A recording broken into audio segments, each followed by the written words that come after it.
네, 오늘은 마태복음 23장 말씀인데 마태복음 23장 하면 바리새인과 사두개인의 외식에 대해서 예수님께서 아주 신랄하게 책망하는 그런 내용으로 구성되어 있습니다. 그래서 마태복음 23장 하면 바리새인과 사두개인들의 외식 이렇게 기억을 하면 나중에도 성경을 기억하기에 도움이 될 것입니다. 1절부터 아예 끝절까지 앞에 부분에 1절에서 12절에 서설로 얘기하고 13절부터 나머지까지는 7번에 걸쳐서 화가 있도다, 화 있을진저라는 그런 성경적인 어법을 통해서 7가지의 그들의 외식된 행위들을 나열하고 있습니다. 일단 무리와 이것은 제자들에게 하신 말씀이에요. 바리새인과 사두개인한테 대놓고 하는 말이 아니라 앞에서도 말한 것처럼 이 바리새인들과 이 서기관들의 누룩 이걸 조심해라. 그들의 신앙을 겉으로 봤을 때는 정말 잘하는 것 같이 보이지만 속 알맹이가 없다. 진실한 신앙이 없다. 하나님께 대한 진정한 사랑과 하나님께 대한 진정한 헌신이 없다. 겉모습만 갖춰 있지 그 겉으로만 거룩한 채 할 뿐이지 진짜 신앙이 없다.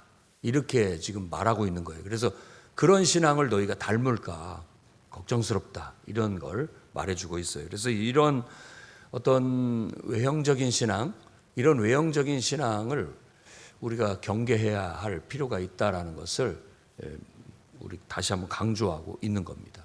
그래서 특히 이제 하나님을 오래 믿은 사람들, 그리고 또 이런 목회자와 같이 이렇게 직업적으로 만일 그런 일들을 하는 사람이라든지 이런 경우에 이런 문제에 걸려들 확률이 높습니다. 그리고 또 오랫동안 이제 교회 안에서 직분을 가져서 이렇게 어떤 직분에 대한 프라이드 이런 것들을 가지고 신앙생활을 하는 사람들도 이런 문제에 노출될 확률이 높습니다. 그래서 우리도 경계하고 주의해야 할 문제예요. 꼭 바리새인과 서기관들만의 문제가 아니라 이것은 지금 예수님을 따르는 무리와 제자들에게 훈육하기 위해서 바리새인과 서기관들과 같이 그렇게 외식하는 신앙, 우리는 그렇게 하나님을 섬기면 안 된다. 그들의 행동은 정말 잘하는 것은 잘하는 거니까 본받지만 그들의 이 내면, 그들의 그 마음, 본질을 본받으면 안 된다라는 걸 강조하고 있습니다. 그래서 서기관들이나 바리새인들은 모세의 자리에 앉아 있다. 모세하면 율법, 딱 이렇게 모세하면 율법이에요. 율법을 상징합니다. 그러니까 모세의 자리에 앉아 있다라는 것은 율법, 곧 하나님께서 주신 말씀, 창세기, 출애굽기, 레위기, 민수기, 신명기 이 말씀을 율법이라고 토라라고 하는 거예요. 토라라는 말을 율법으로 번역을 한 겁니다. 그래서 이제 로마서 같은 말씀에 율법을 좀 약간 복음, 은혜에 비해서 율법은 그 하위다. 하위 개념으로 이렇게 말하고 있어서 우리가 율법을 무시하는데 사실 그렇게 볼 것은 아닙니다.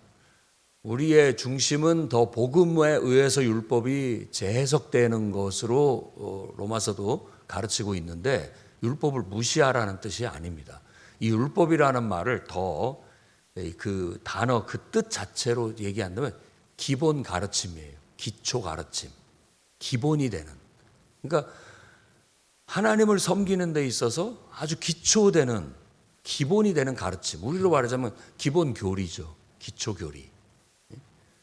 그래서 그 기본적인 하나님에 대한 교리가 투철해야 신앙도 흔들림이 없이 하나님 말씀 위에 세워질 수 있다는 건 분명합니다.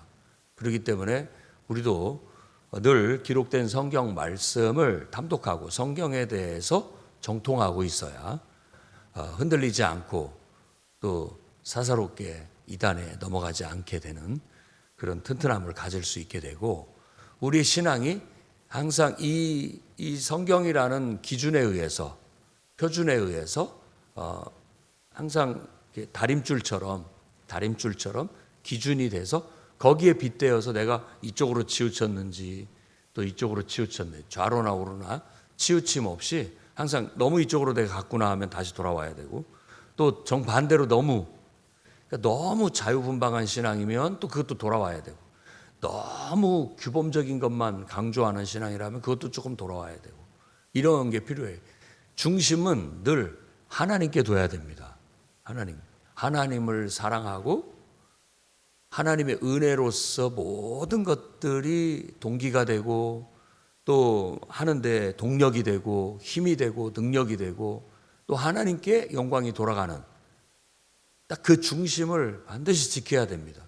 우리가 이제 하나님을 섬기는 데 있어서 신앙생활하는데 좀 더 유연한 신앙이 있고 좀 더 막 철저한 신앙이 있고 이런 게 있거든요. 양극단이라고 생각하면 될 것 같아요. 근데 물론 우리가 마음의 중심이 있어서 그 중심의 폭이 넓어짐으로써 신앙의 행위가 더 많은 행위들이 나오게 된다면 그건 훌륭한 겁니다. 그러니까 이걸 분별할 필요가 있어요. 분별력이 영적인 눈이에요.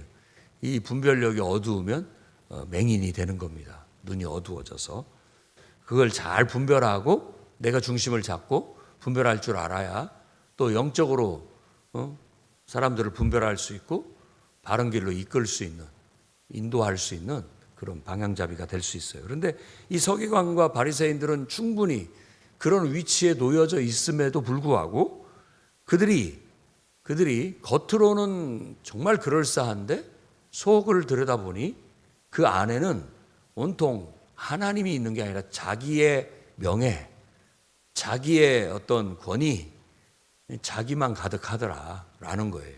그래서 그거에 대해서는 이건 온전한 신앙이 아니다. 마태복음에서 강조하는 것처럼 아무리 주의 이름으로 뭐 귀신을 쫓아내고 주의 이름으로 애언도 하고 설교도 하고 뭐 별짓을 다 했다 할지라도 그것이 주의 이름을 갖다 붙여서 자기를 드러내고 이런 것들이었다면 그건 하나님 뜻을 행한 것이 아니기 때문에 그건 하나님을 섬긴 게 아니다. 자기를 위해서 한 것밖에 되지 않는다라고 해서 그건 하나님 나라가 아니라고 말하고 있습니다. 하나님의 통치나 다스림, 하나님 섬기는 게 아니다라고 말하고 있는 거죠. 그래서 그런 걸 주의해야 된다.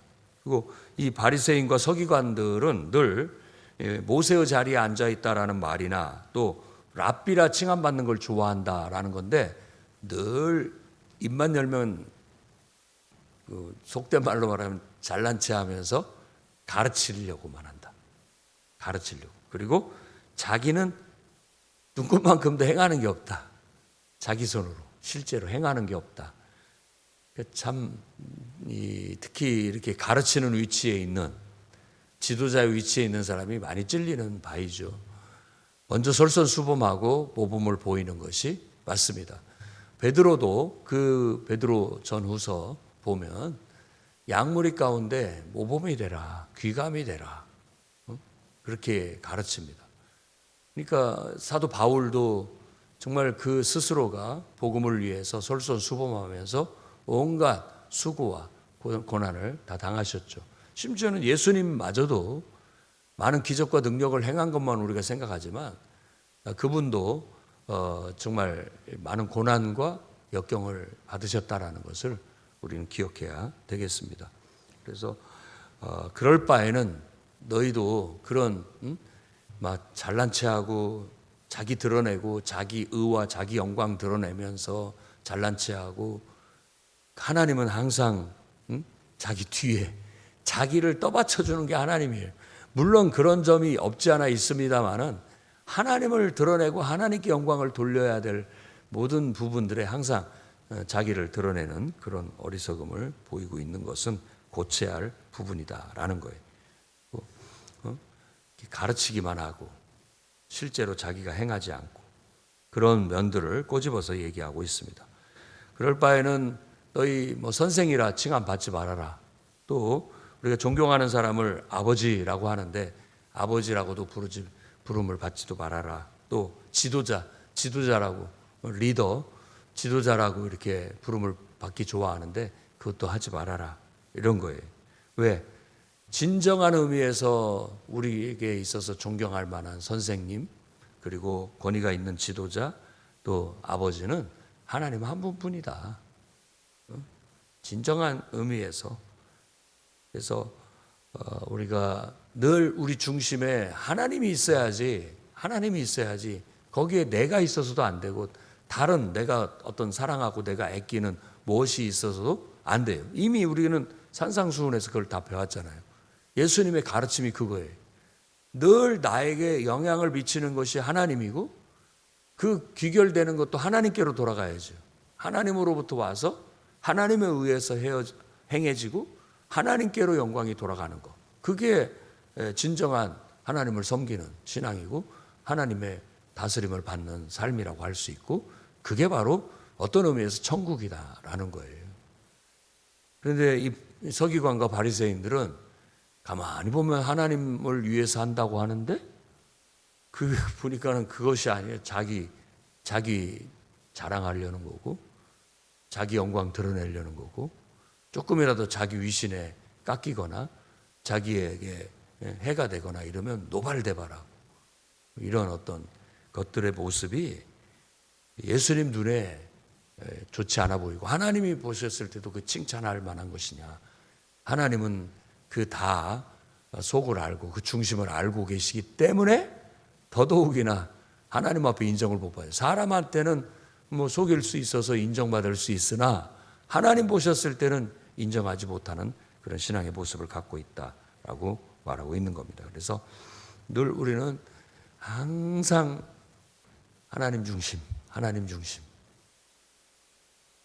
하나님의 주권 앞에 나는 그저 그분께 심부름하는 역할, 이걸 벗어나서 치우치는 것은 죄로 간다는 걸 기억해야 되겠습니다. 자, 7가지의 화 있을 징조. 첫 번째는 서기관과 바리새인들에 대한 얘기입니다. 너희들은 천국문을 닫고 있다.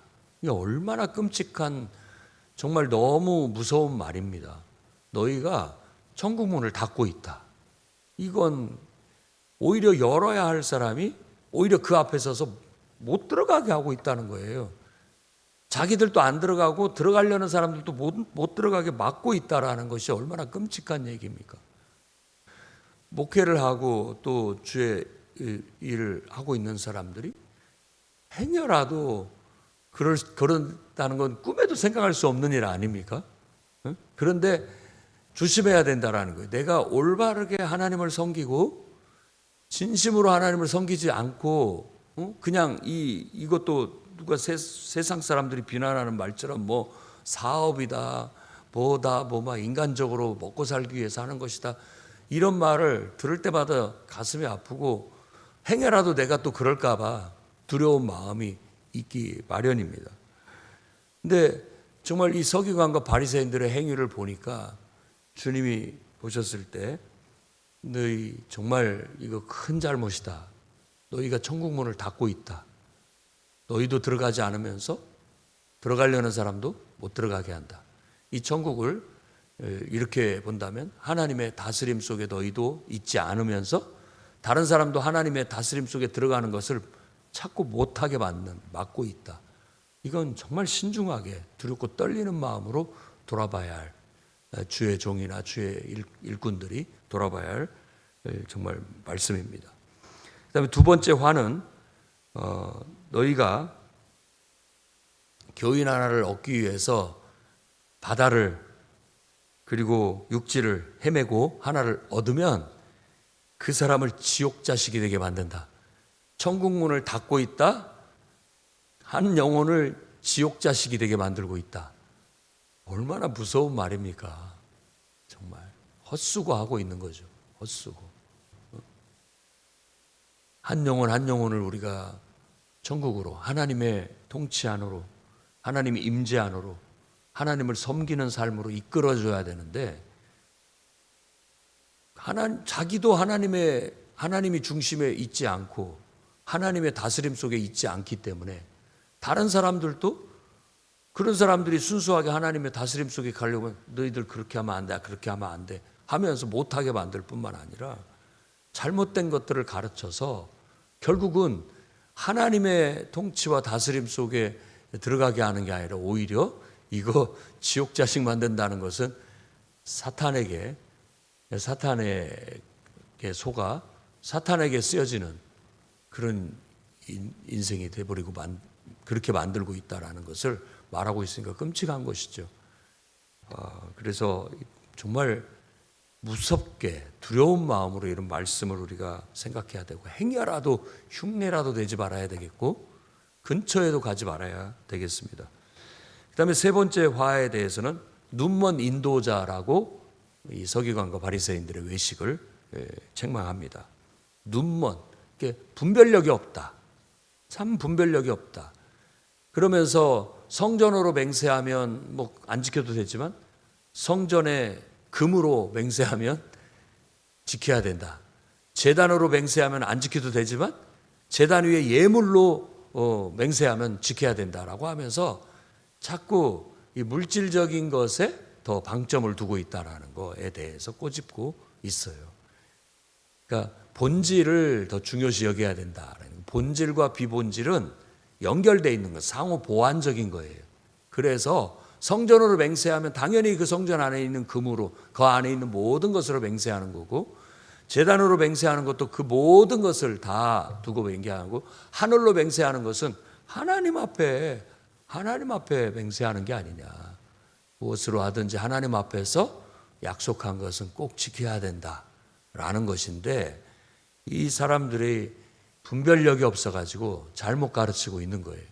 자꾸 물질적인 것에 초점을 맞춰서 그런 데만 이속만 밝은 어떤 그런 모습을 보여줬을 때 이런 것도 책망받을 일이었다라는 걸 보여줍니다. 그래서 눈먼 인도자라는 건 영적인 분별력이 없다라고 말하고 있고요. 그 다음에 네 번째 화 있을진저는 박하나 회양과 근채, 채소를 말하는데 그것에 11조는 드리는데 율법에 더 중한 바 정의, 긍휼, 믿음은 버렸다. 그러니까 외식된 신앙이라는 게 바로 그런 거예요. 하나님의 정의, 하나님의 긍휼, 그러니까 사랑, 그리고 믿음, 하나님께 대한 어떤 신뢰와 하나님과의 친밀한 관계, 이런 것은 찾아볼 수가 없어요. 그런데 성경에서 11조라는 것은 뭐 이제 자세히 더 따져보면은 이제 어떤 농산물인데 뭐 이런 것들은 작은 것들이잖아요. 이런 것들은 안 해도 11조에 포함 안 시켜도 무방한 것들이에요. 그런데 아주 열심 있는 아주 열심 있는 신앙으로서 그것까지도 철저히 한다, 이런 걸 말하는데, 그 행위가 나쁜 게 아니에요. 그렇게 한다면 좋은 건데, 그게 정말 하나님을 향해서 한 거라면 하나님이 기쁘게 받으시겠지만 이게 사람 보라고 한다라는 거예요. 나 이렇게 믿음 좋은 사람이다 라는 걸 보여주기 위해서 하는 거예요. 그래서 이 전체적으로 서기관과 바리새인들의 예수님이 책망하고 있는 신앙은 사람에게 보이기 위해서 하는 신앙. 이 산상수훈에 나타나 있는 마태복음 6장의 가르침이죠. 사람에게 보이려고 너희 의를 행하지 말아라. 그건 이미 상을 받았다. 하나님 앞에서 해라. 하나님 앞에서. 이거에 대한 어떻게 보면 실질적인 교훈이라고 할 수 있습니다. 늘 그래야 됩니다.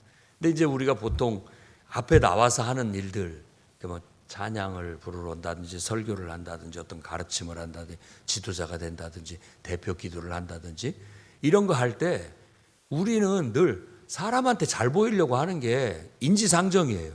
그게 본성이잖아요. 잘하고 싶고 잘 보이고 싶고 돋보이고 싶은 게 사람 본성이에요. 근데 그것만 있으면 그 하나님을 위해서 하는 게 아니에요. 그래서 기도하고 하나님 앞에서라는 시각을 자꾸 우리 안에 키워야 돼요. 내가 이건 사람 앞에 하는 게 아니다. 하나님 앞에 하는 것이다. 하나님께 영광을 돌리는 것이지 사람 보기 좋으라고 하는 거 아니다. 이런 것들을 늘 다잡아야만 주님이 가르친 것처럼 하나님 앞에서 하는 그런 골방 기도가 될 수 있고, 하나님 앞에서 하는 정말 왼손이 하는 것을 오른손이 모르게 하는 그런 신앙이 되는 거예요. 일부러 숨어서 하라는 뜻이 절대 아닙니다. 숨어서 하라는 게 아니라 사람 앞에서 하더라도 사람 앞에 신경 쓰지 말고 하나님께 신경 써라. 하나님께 중심을 맞춰라. 이런 가르침이라는 걸 잊어서는 안 됩니다. 그래서 11조도 하나님 앞에 헌금하는 것도 바로 그런 정신으로 해야 됩니다. 하나님 앞에 이 모든 것은 다 주님이 내게 주신 겁니다 라는 신앙 고백이 11조와 헌물이에요. 그리고 이 모든 것들의 일부분을 내가 잘라서 드리는 것을 통해서 내 모든 것은 다 주님을 위해서 쓰겠습니다 라는 신앙 고백이에요. 그런 마음으로 하면 되는 거예요. 근데 어떤 사람은 헌금을 할 때 교회 재정이 어려우니까 내가 보태줘야지, 목회자가 생활비도 없다는데 내가 좀 도와줘야지, 이런 마음으로 하면 이건 하나님께 드린 게 아니에요. 그런 마음인 것이죠. 근데 하나님 앞에 드리는 마음으로 그렇게 한다면 그건 정말로 훌륭한 거죠. 하나님이 받으실 만한. 그래서 이 배치장 한 장 차이 같은 우리들의 중심을 하나님 앞에 바로 세워야 된다라는 거예요. 그래서 여러분들의 섬김과 여러분들의 헌신, 남다른 섬김과 헌신이 다 훌륭한데 이 바리새인 누룩이라는 건 자꾸 사람한테 보면 하는 채 하고 안 보는 데서는 또 전혀 안 하고, 이런 외식된 신앙들. 그리고 정말 어떤 돋보이는 자리에 앉아서 그럴싸하게 인정받고 싶어 하는 건 강한데 보이지 않는 가운데서 정말 남들이 하기 싫은 일들, 힘들어하는 일들 나서서 솔선수범하는 일은 전혀 하지 않으려고 하고, 이런 것들은 올바르지 못하다, 이제 그런 것들을 가르치고 있는 것입니다. 그래서 하나님의 정의를 행하는 일, 또 하나님의 긍휼과 사랑을 실천하는 일, 하나님과 늘 가깝고 친밀하고 정말 신뢰하고 하나님 말씀으로 죽고 사는 그런 신앙 가져야 된다. 그러니까 하루살이는 걸러내면서 낙타는 삼킨다라는 것은 그 정말 이 잘못된 신앙을 말하는 거예요. 그러니까 정말 지켜야 할 것은 안 지키고 뭐 안 지켜도 될 그런 사사로운 것들은 막 꼬치꼬치 따지면서 이렇게 행하는 그런 신앙을 말하는 거예요. 정말 중요한 문제는 완전히 하지도 않으면서 그런 것들이, 그러니까 우리도 보면 저도 가끔 그럴 때가 있는데 주유소 막 10원 싼 데를 쫓아다녀요. 그런데 뭐 돈 10,000원 쓰는 거 뭐 쉽게 쓰잖아요. 안 써도 될 때에다가도 뭐 그런 경우가 있거든요. 근데 그냥 10원 싼데 100원 싼데 쫓아다니면서 아끼는 것 같은데 작은 일에, 근데 정작 뭐 그냥 돈 쓸 때 보면 막 10,000원도 금방금방 이렇게 쓰는데 그런 거죠. 물론 아끼는 정신은 좋고 훌륭합니다만은 더 굵직하게 가끔 가다 보면 짠돌이처럼 굴어도 정말 써야 될 때 크게 잘 쓰는 분들도 있습니다. 그래서 그런 면을 하루살이는 걸러내는데 낙타는 삼킨다라는 식으로 말씀하고 계십니다. 그 다음에 5번째 화 있을 진저는 겉은 깨끗한데 속이 더럽다. 겉은 그럴싸한데 속은 완전히 썩었다. 그러면서 또 6번째 회칠한 무덤 같다라고 그렇게 말합니다. 겉은 아주 멋지게 꾸며놨는데 속은 썩은 시신이 썩고 있는 것처럼 너희 속은 썩어 문드러졌다라고 그렇게 얘기하고 있어요. 그리고 마지막 7번째 화 있을 진저는 너희가 선지자들의 무덤과 의인들의 비석 세우는 거. 그러니까 의로운 채 하는 거예요. 의로운 채 한다. 자기 의를 드러낸다는 말이에요. 우리 조상들이 말이야 잘못돼가지고 선지자들을 죽였어.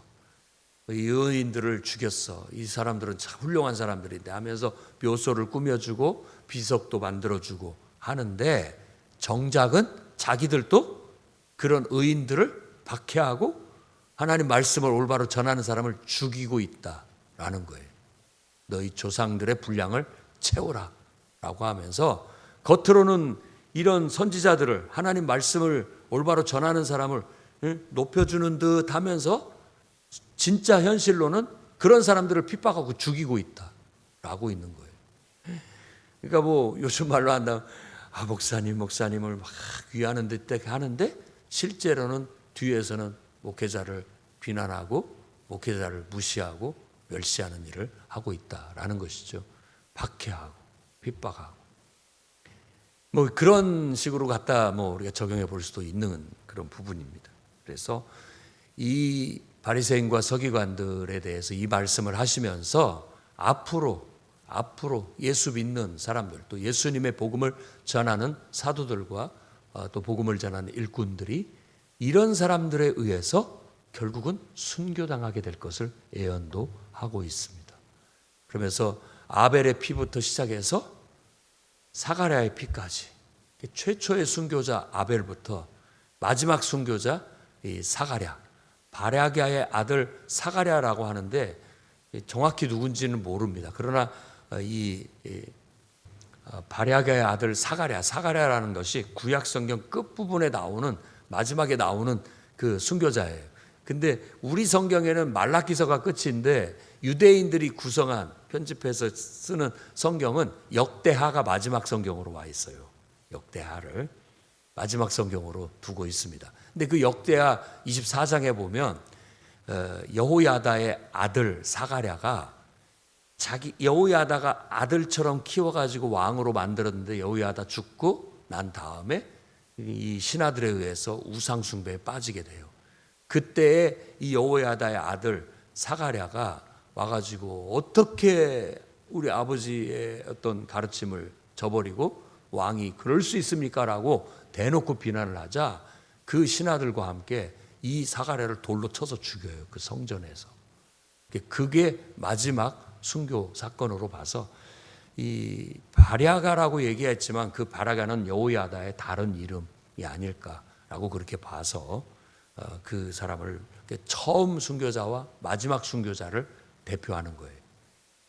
이렇게 하나님 말씀을 진실로 전하는 자들을 비난하고 쳐 죽인 그런 일들이 옛날부터 지금까지 계속되고 있다.